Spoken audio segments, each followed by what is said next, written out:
বাংলাদেশে ভারতের নতুন রাষ্ট্রদূত হিসেবে নিয়োগ করা হলো দীনেশ ত্রিবেদীকে। তিনি দায়িত্ব নেবেন প্রণয় ভার্মার জায়গায়। বিদেশ মন্ত্রকের বিবৃতিতে জানানো হয়েছে খুব শীঘ্রই তিনি এই দায়িত্ব গ্রহণ করবেন।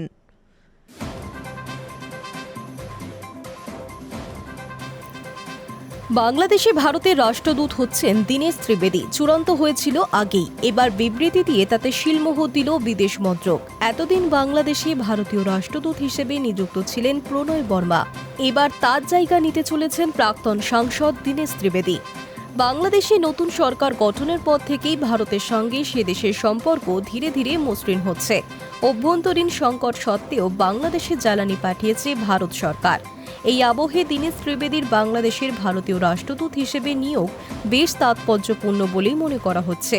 বিদেশ মন্ত্রকের তরফে আগে একটি বিবৃতি প্রকাশ করা হয়েছে, যেখানে লেখা হয়েছে বাংলাদেশের পরবর্তী ভারতীয় রাষ্ট্রদূত হিসেবে নিয়োগ করা হলো দীনেশ ত্রিবেদীকে।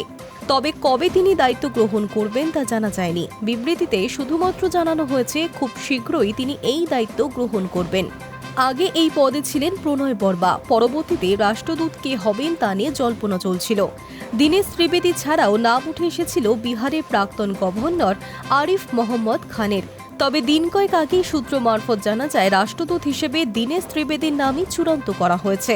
দীর্ঘ রাজনৈতিক অভিজ্ঞতা দীনেশ ত্রিবেদীর। বিভিন্ন রাজনৈতিক দলের সঙ্গেও যুক্ত হয়েছেন। কংগ্রেস থেকে তার রাজনৈতিক কেরিয়ার শুরু।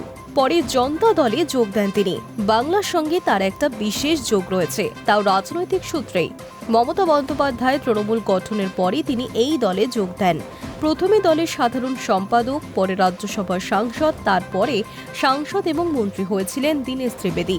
ইউপিএ সরকারের আমলে স্বাস্থ্য পরিবার কল্যাণ মন্ত্রী হন তিনি।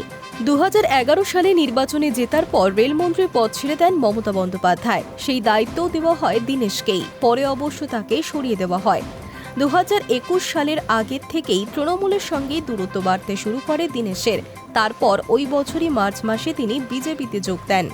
এবার সেই দীনেশকেই গুরু দায়িত্ব দিল বিদেশ মন্ত্রক। তৃণমূলের সঙ্গে দীর্ঘ রাজনৈতিক সূত্রতা বাংলার সঙ্গেও বিশেষ যোগ তৈরি করে।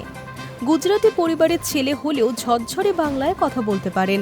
বাংলা ভাষা ও বঙ্গ সংস্কৃতি সম্পর্কেও ওয়াকিবহল তিনি। সেই রকমই এক রাজনীতিবিদকে বাংলাদেশে ভারতীয় রাষ্ট্রদূত করা বেশ উল্লেখযোগ্য বলছে রাজনৈতিক মহল।